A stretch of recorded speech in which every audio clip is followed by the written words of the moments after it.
Buenas noches y bienvenidos a un nuevo programa de Susurros Jurídicos. Hoy vamos a hablar de la responsabilidad civil en los procedimientos penales. A raíz un poquito de lo que ha ocurrido en la agresión sexual por la que se le acusa a Dani Alves de haber agredido sexualmente a una mujer, hemos tenido conocimiento de que la víctima, la supuesta víctima, ha renunciado a la responsabilidad civil. A raíz de eso, dentro de nuestro grupo, que hoy está con nosotros JR, Inma, Yolanda y Mar, hemos estado teniendo una discusión bastante bonita, interesante, sobre la renunciabilidad o la posibilidad de renunciar o no a esa responsabilidad civil, porque o qué imagen se da al renunciar a ella, que ocurre con la atenuación de la reparación del daño en los procedimientos penales de este tipo y todas estas cosas. Yo creo que, Inma, te voy a dar primero a ti la voz porque has hecho una referencia a algo que había dicho Francino, puede ser, esta mañana en la radio, para encajar un poco el tema, y luego, si queréis, empezamos a hablar primero de la renuncia, ¿vale? Inma, te doy la voz. Pues mira, me ha gustado escucharlo porque como hay tantas noticias y son de tantos tipos y esto cala en la sociedad, me ha gustado escuchar a Francino esta mañana, que ha puesto el ejemplo que cualquiera de nosotros pondría y era muy claro. Lo que venía a decir era lo que nosotros explicamos normalmente a la gente en cuanto a violencia de género y otros temas. Decía, imaginaros que hay un accidente de tráfico, que nos atropellan, hay una responsabilidad penal y nosotros, después, las lesiones que tenemos, renunciamos a que nos den esa indemnización. A todos nos parecería una barbaridad. Pues esto es lo que ha hecho por adelantado, independientemente de cómo termine el caso, decía la presunta víctima de la chica que ha denunciado la agresión sexual de Dani Alves, por dar la impresión o la sensación de que ella no busca dinero, que es lo que parece que se está trasladando un poco, es la imagen, ¿no? Lo que se está cociendo en la sociedad y lo que mucha gente está diciendo, ¿no? Sobre todo desde la parte de Alves, al ser una persona famosa, conocida y con dinero. Entonces, decía que independientemente de cómo termine este caso, es un absoluto fracaso que esto esté pasando. Y creo que varios de nosotros coincidimos en eso. Yo personalmente sí coincido en eso. Creo que es un fracaso que cualquier víctima de cualquier delito tenga que hacer esa renuncia porque piense que va a condicionar o condicione de alguna forma la resolución judicial que pueda derivarse de un procedimiento. Pero es que es cierto también que estas cosas se dan en esto, en violencia de género, que es una de las cosas que decimos siempre, ¿no? Que en otros procedimientos lo vemos muy normal. O sea, por ejemplo, cuando ponemos en duda a las víctimas, tú vas, denuncias un robo y nadie te va a poner en duda. Y sin embargo, vas, denuncias una agresión sexual o un delito de violencia de género y aún, lamentablemente, a pesar de que cada vez menos, puede surgir la duda y se intenta poner en duda lo que está diciendo una víctima, ¿no? Entonces ese era un poco el debate. ¿Por qué alguien tiene que renunciar? Y si realmente en los juzgados pasa esto, no pasa esto. Esto es lo que hablábamos en el grupo el otro día. Preguntabas tú que sí, qué pensamos los demás, que hacemos más violencia. Mi opinión es que efectivamente yo me he encontrado a víctimas en las que renuncian por varios motivos. Uno, no sé si sí, o dar la sensación de que no quieren nada, y otros porque lo que quieren es terminar y que nadie piense que es que se quiere quedar con algo de su marido. Es una cosa un poco terrible en mi opinión. Y con las agresiones sexuales, cuando hay gente famosa por medio, pues esto es una cosa que cala mucho. O sea, ahora mismo está al orden de la calle y por eso ha salido esta noticia. Que esta chica en esa situación tenga que renunciar, a mí me parece absolutamente terrible y un fracaso como sociedad, ya no como justicia, porque sí que creo que los jueces no lo tienen en cuenta, pero sí que es cierto que para ellas es un problema a la hora de denunciar. Mar, habías pedido la palabra porque yo creo que tienes ahí bastantes cosas que comentar, ¿no? Sí, hola, buenas noches a todos. A ver, sonaré un poquito ronca, pero es que estoy bien malita de la garganta. Pero claro, no me puedo callar, ya lo sabéis, también me conocéis. A ver, yo opino que aquí hay dos vertientes. Una es la vertiente jurídica, judicial diríamos, ¿vale? O policial, y otra es la opinión pública. Yo no creo que en el ámbito judicial, no lo creo firmemente, desde mi experiencia, mucha o poca, pero la mía. No creo en absoluto que una víctima tenga que renunciar para ser más creíble. Que ese sea uno de los elementos más a valorar, no lo voy a discutir porque cada caso puede ser un mundo. Pero desde luego, una víctima nunca es más creíble por renunciar al dinero. Entre otras cosas, porque todos los que nos dedicamos a esto sabemos que esas indemnizaciones son irrisorias. Porque es imposible demostrar el daño moral que se ha hecho tras una agresión sexual. O imposible, o digamos, difícil y costoso en dinero. Tienes que meter en peritos para poder demostrar ese daño moral. En fin, no es nada fácil. Esas cantidades son irrisorias, por lo tanto, yo no creo que reste credibilidad al testimonio de una víctima, que suele ser, si no prueba de cargo, si fundamental, para que el acusado pueda ser condenado, el hecho de renunciar. Es más, cuando a mí una víctima de agresión o de violencia, que nos movemos en el mismo terreno, me preguntan, renuncies, que expresamente les digo siempre, no renuncies, es tuyo. ¿Por qué vas a renunciar? Y todavía no te está dando lo que te tendría que dar. Pero bueno, es tu dinero, no hace un testimonio más creíble. Bueno, y si ya hablamos de un caso famoso como es el de Dani Alves, que es a lo que nos estábamos refiriendo, es que me parece completamente absurdo, y me pongo las manos en la cabeza, el que alguien pueda pensar que es por dinero, cuando podría ser por dinero, pero no por la responsabilidad civil, sino porque es una persona famosa. Y por desgracia, la presunta víctima o la víctima o la presunta víctima, tendría fama por otras cosas que no sería por cobrar una RC que, insisto, en absoluto representaría el daño que se le hubiera podido hacer. En todo caso, podríamos hablar de te vas a hacer famosa a costa de Dani Alves, pero renunciar a una responsabilidad civil porque la agresión me ha venido de un famoso y van a pensar que quiero dinero. Pero si es que me voy a llevar más yendo a los platós diciendo lo que me ha hecho que con la responsabilidad civil que me ha pagado un juzgado. ¿Qué sentido común tiene eso? Si en la calle se piensa eso, pues es una señal más de que, lo que decía Isma, de que fracasamos como sociedad y de que hay que educar más para este tipo de delitos. Siendo el caso que se hubiese producido, porque cuidado que estamos en fase de instrucción y de investigación, por tanto. Y hay que tener, y más y menos nosotros que nos dedicamos a esto, todas las cautelas y el máximo respeto al principio de presunción de inocencia. Que si estamos nombrando el caso de Dani Alves, no es más que porque es el que tenemos más famoso ahora mismo y es verdad que se reúnen los requisitos para poder renunciar o no a una responsabilidad civil, y ha surgido el debate, que por cierto ha sido bastante intenso en el grupo de WhatsApp.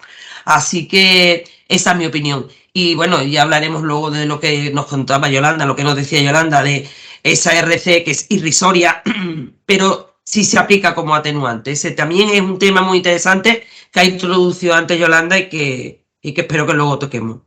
JR, yo creo que te toca a ti. Buenas tardes a todos. Yo, bueno, estoy en sintonía con mis compañeras.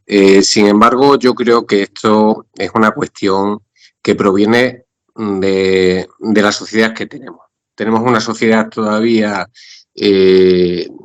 machista, es la realidad, y es menos las cosas como son, pero aún es machista. Y alguien me puede decir, bueno, ¿y qué tiene que ver el machismo con esto? Pues sí, tiene que ver en el hecho que parece que cuando una mujer denuncia una agresión sexual y la persona que es denunciada además es famosa, es rica, porque en este caso concreto pues tiene mucho dinero, pues parece que hay unos motivos espurios de por medio en la denuncia y tiene que justificar frente a la sociedad precisamente que no persigue esos motivos espurios, y es por eso por lo que muchas veces se renuncia. También, aun cuando no nos encontremos en ese ámbito de una persona que sea rica, como yo me he encontrado muchas veces en la práctica forense con clientas que me han dicho que querían renunciar a la responsabilidad civil porque no esperaba que el juez le creyese. Yo, aunque le explique, ¿no? El juez no va a valorar eso, no va a valorar, como decía Mar, el hecho en sí de que renuncies o no para determinar que hay una credibilidad, ¿verdad?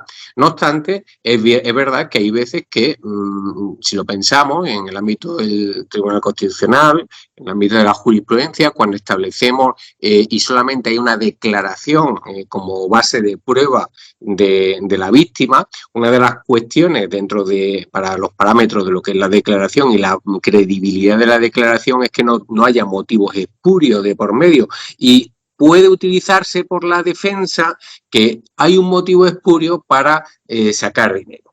Y precisamente ante eso, pues una forma de destruir esa defensa es decir, mire usted, yo no quiero sacar dinero. Y es verdad que a veces que se sacrifica esa responsabilidad civil que desde luego es un derecho que tiene absolutamente la víctima. Dicho esto, he de decir y poner un punto. Si no recuerdo mal, la Ley Orgánica 10/22 de 6 de diciembre, la ley del sí, precisamente ha introducido una reforma de la ley de enjuiciamiento criminal en el artículo 112 para establecer que aun cuando se haya renunciado a la acción civil, ¿verdad? Si después, por la víctima me refiero, si después el delito, las consecuencias del delito son más graves de las que se proveían en el momento de la renuncia, o bien esa renuncia ha podido estar condicionada por la relación de la víctima con las personas responsables del delito, pues se puede revocar esa renuncia al ejercicio de la acción civil, ¿de acuerdo? Entonces, eso siempre antes del trámite de calificación del delito. Es decir, que puede ser que una víctima haya renunciado en un principio al ejercicio de la acción civil, pero después se puede reconducir, se puede rehabilitar esa acción siempre antes del trámite del escrito de calificación del delito. Bien, yo comparto lo que dice JR sobre el machismo, ¿no? Pero también hay otro efecto que para mí también es importante y lo decimos mucho, el efecto del conocido, de la persona conocida. Y cuando hablo del efecto de la persona conocida es el efecto de un familiar o el efecto de un famoso.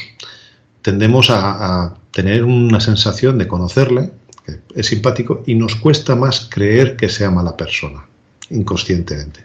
Eso nos puede pasar cuando un hijo nuestro ha conducido borracho y ha atropellado a una persona y la ha matado, por ejemplo. Nos cuesta entender cómo ha podido llegar a eso, nos cuesta creer, lo vemos en muchísimas películas, nos cuesta. Ayer estaba viendo yo una serie y era sobre, el interrogatorio era a un policía y le preguntaba al policía, bueno, y si usted ve a su hijo con drogas en casa, ¿pensaría que son suyas o pensaría que son de un amigo que se las ha dejado? Entonces el policía decía, no, yo es que conozco a mi hijo y nunca pensaría que son suyas, ¿no? Tendemos a defender inconscientemente a la persona que conocemos. Y eso es otro de los efectos que se nos provoca en la mente. Inconscientemente, ya sea por machismo, porque tenemos una serie de parámetros metidos en la cabeza, o por el síndrome conocido cuando a nosotros nos dicen que Dani Alves ha podido agredir sexualmente a una persona, inconscientemente nosotros procedemos a buscar un sistema de defensa. O por lo menos a muchos de nosotros nos ha pasado, ¿no? Cuando vas viendo los hechos, pues puedes entender o intentar interpretar lo que ha ocurrido. Pero es así, en muchos casos. Y el hecho de que ella renuncie mete un elemento distinto dentro de la esta. O sea, te provoca la renuncia de ella económicamente, inconscientemente estás diciendo, pues ella no va por el dinero. ¿Vale? Y eso. Yo os hablo desde mi experiencia personal, que puedo tener sesgos machistas, puedo tener sesgos de lo que sea, y yo lo he sentido así. Es inconsciente, puede sonar muy mal, pero luego vas analizando con más frialdad. Bien, y ahora antes de darle la voz a Yolanda, quiero decir otra cosa. Bien, los que somos abogados de toda la vida aquí, cuando nos llega a alguien para divorciarse de mutuo acuerdo o en un contencioso, ¿cuántas veces nos han dicho no quiero nada del otro? La función del abogado está ahí, es decir, ojo, una cosa es que no quieras ahora, pero es que igual lo necesitas el día de mañana. Entonces, nuestra función es defenderle y decirle, oye, vamos a luchar por lo que es tuyo, por lo que es justo y por lo que necesitas. ¿Vale? Otra cosa es que no quieras sacarle en un tema de divorcio hasta el último ¿no? Pero no renuncies a todo lo que es tu derecho tener porque lo vas a necesitar el día de mañana. ¿Vale? Había pedido la palabra Yolanda y luego te paso a ti, ¿te parece? Hola, buenas tardes. A ver, yo quiero encajar aquí, un poco enlazando con lo que decía Mar, sobre que en estos casos las indemnizaciones son difícilmente cuantificables, porque es una lesión física, no es una lesión física en la que todos nos podemos ir en un momento determinado a un baremo objetivo, que es el baremo de la ley de tráfico, ¿vale? Pero ¿cómo cuantificas tú el daño moral que se provoca a una persona que ha sido agredida sexualmente, que ha sido violada? ¿Cómo cuantificas tú las sesiones de terapia que va a necesitar en el futuro? Porque no sabemos cuánto tiempo va a durar esa lesión, si es permanente, si va a ser para toda su vida. Es una tarea realmente muy compleja y muy complicada. Y efectivamente me voy un poco a lo que decía Mar, que al final te tienes que gastar un dinero en una pericial que tampoco va a ser capaz de valorar absolutamente todas esas variables futuras y en el tiempo. Entonces, estoy con todos vosotros en que la renuncia efectivamente a nivel jurídico no sirve, pero también estoy de acuerdo con lo que ha terminado Willy, que es que efectivamente también se puede entender que cuando una mujer no quiere nada, renuncia a esa RC, pues puede resultar más que creíble por el resto de la sociedad porque no quiere el dinero. Como letrada, pues opino como mis compañeros, que en absoluto. Esto lo tenemos que encajar con una figura que existe en nuestro Código Penal, que es la atenuante de la reparación del daño, el artículo 21.5 del Código Penal, ¿vale?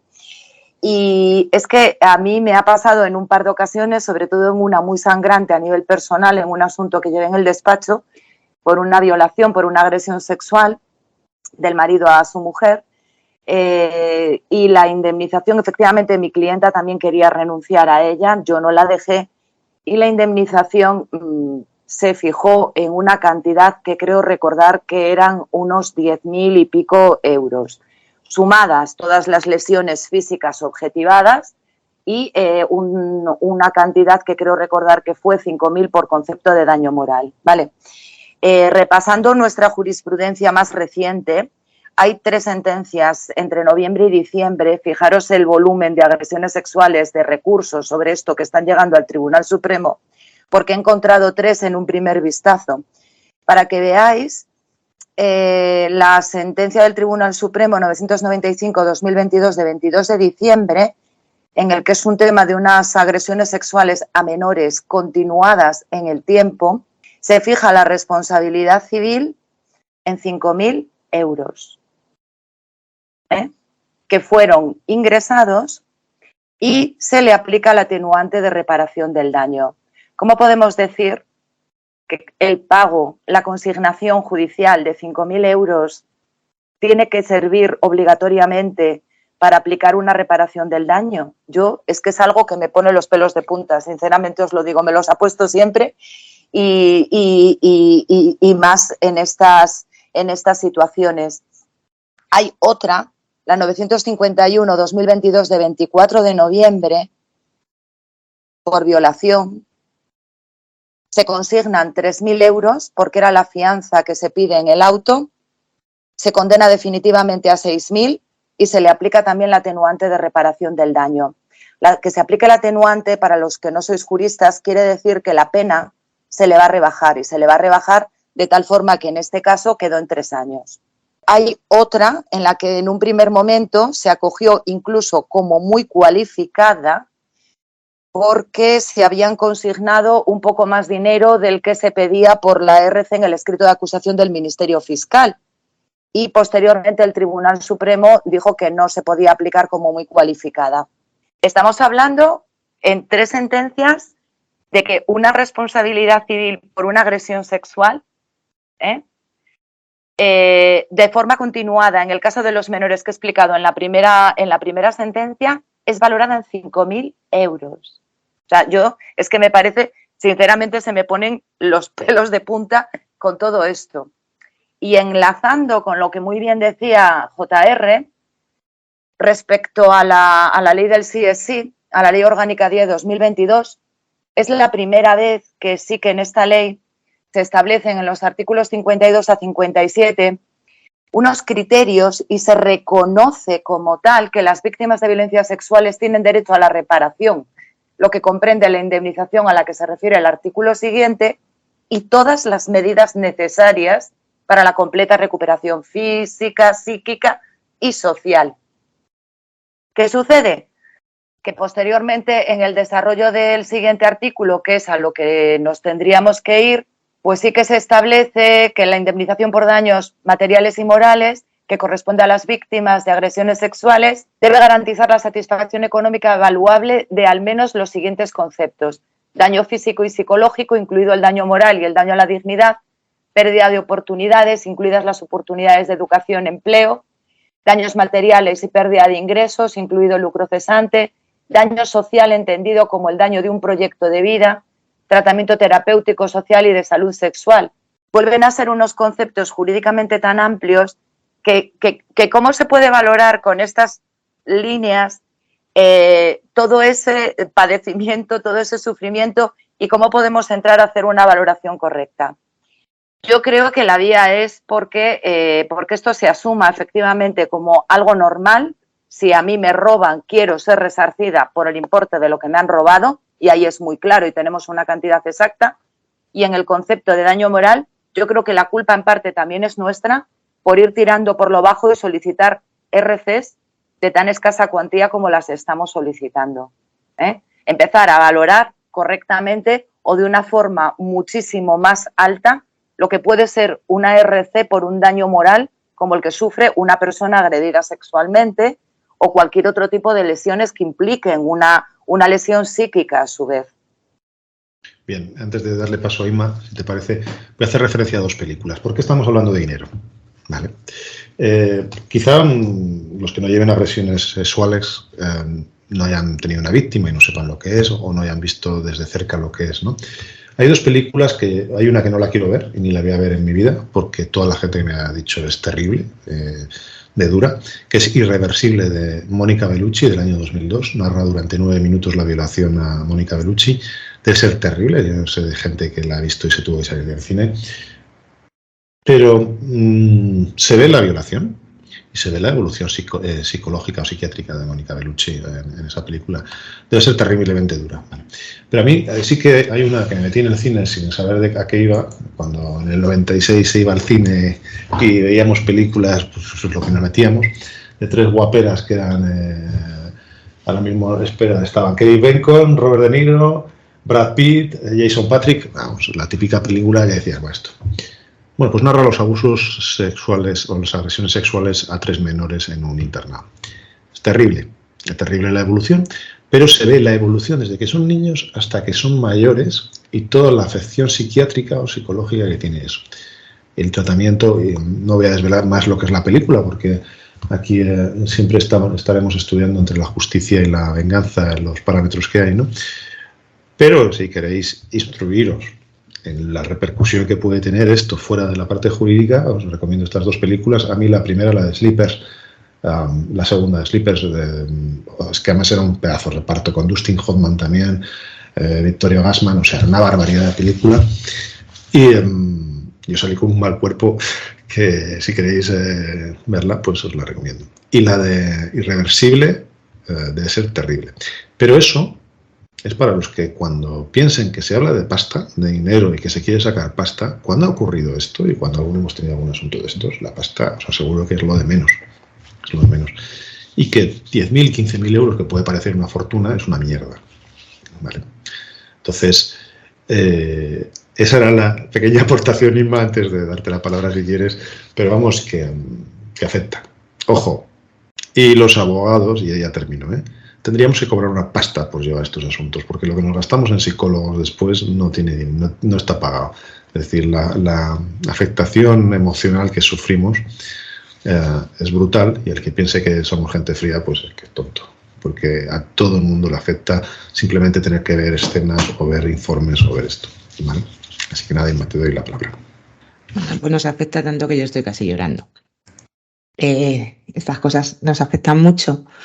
Y como decía, yo coincido he empezado así, no he querido llamarlo machismo, pero es lo que pienso y coincido totalmente con José Ramón. Yo quería hacer hincapié en dos cosas. Una en la que tú has dicho, que has puesto un ejemplo muy bueno, que es a lo que yo me refería cuando decía que tenemos víctimas que dicen yo no quiero nada de mi marido. O sea, me refería a eso, o sea, en divorcios también pasa, o sea, esa sensación. Pero mirad, hablaba otra cosa también recientemente con una fiscal que nos pasa. La violencia de género, en general, y las agresiones, que es otra violencia de género, nos encontramos con víctimas que lo que quieren es terminar rápido, salir de ahí. Y ya que han dado el paso, que todo sea muy rápido y todo termine. A eso, en la situación en la que se encuentran, toman decisiones de las que más tarde se arrepienten. Y nos vienen reclamando, me lo decía la fiscal que le había pasado, que una víctima le había dicho que por qué había renunciado a eso y tal. Lo tenía todo registrado y la fiscal estaba tranquila porque había informado todo lo que tenía que informar. Lo mismo me pasa a mí o nos pasa, creo, a cualquier compañero. Después te vienen diciendo, ¿por qué hicimos esto? Es que yo no quería esto. Y claro, le dices, no, tú en ese momento decidiste esto, pero ni siquiera son conscientes. El dinero de una indemnización, cuando pasa tiempo o de cualquier otro tipo de circunstancias por las que tengan que indemnizarlas, con el tiempo lo van a necesitar. Y entonces es cuando se dan cuenta lo que ha significado renunciar a eso. Y se sienten mal también por eso, al final. Entonces, creo que la ley del sí es sí, enlazo con lo siguiente que iba a decir, tiene una buena intención al hacer, precisamente introducir tanto lo que ha hecho José Ramón como Yolanda, precisamente lo que se intenta es evitar esto. O sea, que decimos muchas cosas malas de la ley del sí es sí, pero también tiene cosas buenas. Y vuelvo a lo mismo de siempre, la intención creo que es buena, creo que precisamente se introducen en los artículos que ha referido José Ramón y Yolanda para evitar circunstancias como de la que estamos hablando hoy, que una víctima renuncie a una responsabilidad civil para evitar que se piense que tiene motivos espurios, pero eso, cuando llega, pues eso, más adelante el procedimiento, ya tienes todas las pruebas, tal, puedes, cuando ves que vas a poder acusar, rehabilitar eso e intentar lucharlo.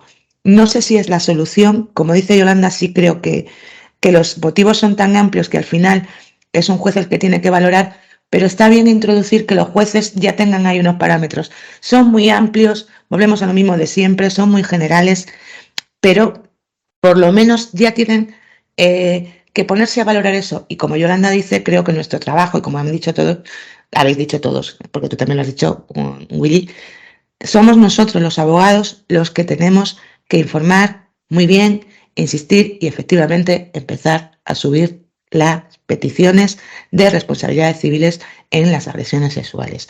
Y me da igual que me diga el juez que es una barbaridad.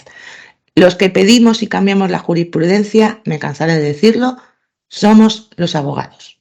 Por lo tanto, en ese sentido, tenemos que concienciarnos de que debe ser así.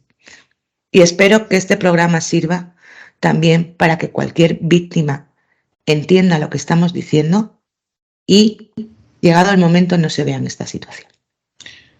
Hay una cosa, yo no sé si queréis introducir algún tema, yo quería introducir uno al final, JR va a introducir otro. JR, si quieres, dime. Sugeriría más, no sugeriría que este programa sirva para que la sociedad no critique o no a las víctimas porque no renuncien a la indemnización. Es decir, que no vayan pensando, no vayan diciendo, va buscando dinero. Ese es el problema de fondo. El problema de fondo es que socialmente, vuelvo a insistir, se reprocha o se pone en duda a la víctima porque pida una indemnización que le corresponde. ¿Me explico? Esa es la cuestión. Entonces, no solamente el hecho de que haya que nosotros tengamos que pedir mayores indemnizaciones, sino que socialmente debemos cambiar el chip. Debemos cambiar como sociedad y entender que cuando una mujer está denunciando, obviamente estamos ante un procedimiento penal. Existe lo que un principio máximo, ¿no? Un principio que es la presunción de inocencia y eso está por encima. Pero el hecho de que la víctima pida la responsabilidad civil que le corresponde no debe tacharla como alguien que está buscando algo. Entonces, es lo que quería puntualizar. Bien, yo entiendo que tenemos que acostumbrarnos a reprochar a los que reprochan. Es decir, cuando nos encontremos con este reproche, simplemente plantearle lo mismo. Es decir, que si te hubiese ocurrido a un familiar tuyo cercano, ¿qué pensarías? ¿Renunciarías o no renunciarías? ¿No? Es el planteamiento. Sí, yo quería ya, para cerrar, si os parece, introducir, que lo ha introducido de soslayo Mar, pero me parece interesante, es decir, la protección de la víctima, ¿vale? O la denunciante. Yo de momento no he visto ni imágenes, ni he visto nombre, ni he visto nada de esta chica y espero que siga así. Es decir, una de las cosas más importantes es que la persona que sufre una agresión sexual mantenga su anonimato. Y yo creo que desde los medios y desde la sociedad se tendría que proteger ese anonimato. Siempre, como en este caso. Por lo menos yo de momento no he visto nada. Y espero que... me encantaría ver un procedimiento, una instrucción completa, un procedimiento penal casi completo, donde se termine y no se conozca la identidad de la víctima. Posiblemente, cuando fue el tema de la manada, se consiguió mantener casi el anonimato. No sé si y al final no, ¿vale? Pero tiene que ser algo... Se filtró. Se filtró. Tiene que ser un objetivo, tanto político como judicial o de justicia, que eso sea casi una obligación de mantener, ¿vale? ¿Por qué? Porque realmente es la verdadera protección. Existe una doble victimización en una víctima que ha sufrido agresión sexual, sobre todo la victimización de la sociedad cuando se hace público, porque la gente inconscientemente la va a ver como una víctima toda su vida, ¿vale? Para que me entendáis, salvando las distancias, es como cuando una persona padece una enfermedad grave y la gente la mira con esa cara de... Pues hay mucha gente que no quiere que la miren así, que esconde igual la enfermedad para que no le miren con esa cara de pena o que la identifiquen con esa enfermedad simplemente por la mirada, ¿no? Es una idea. Yo no sé si queréis añadir algo más y si no, pues cerramos el programa, que hoy ha sido cortito, pero yo creo que es muy interesante. JR, muchísimas gracias por estar aquí un día más. Inma también. Yolanda. Vale. Y a todos los que nos habéis escuchado, pues agradeceros mucho que estéis aquí. Yo creo que, sin ánimo de chulear, creo que somos el podcast jurídico más escuchado de España ahora mismo. No he conseguido localizar ninguno con el nivel de seguidores, que simplemente en iVoox tenemos más de 6.300, con un nivel de escuchas aproximada de más de 200 y pico, 270 estamos ahora, 250, 270 al día, con un seguimiento en Twitter de más de 4.000 seguidores, con Instagram, con LinkedIn, con YouTube, que lo tenemos abandonado, pero lo tendremos que retomar. Y nada, agradeceros a todos, porque incluso la página web recibe más de 200 visitas diarias, lo cual consideramos que es una barbaridad. Bueno, así quiero decir una cosa, porque tú dices que sin ánimo de chulear, pero quiero que la gente entienda lo orgullosos que estamos de esto, porque es algo que siempre hemos dicho, que queríamos que la gente entendiera cuando se habla de justicia, que se hablara de justicia, y esos números a mí lo que me hacen es ver que hay gente que se ha interesado por la justicia gracias a lo que estamos haciendo, un sueño que teníamos todos, con lo que quiero sobre todo agradecer a todos los que nos escuchan y que espero que sigan creciendo proyectos como este, no solo el nuestro, sino que se siga, porque siempre va a redundar en beneficio de todos. De lo que hablábamos hoy precisamente es de algo que está al pie de la calle y que a lo mejor todas las reflexiones que hemos hecho no las ha hecho mucha gente. Bueno, pues muchas gracias, Inma. Y sin más nos despedimos y buenas noches, y nos vemos o nos escuchamos en el siguiente programa. Buenas noches.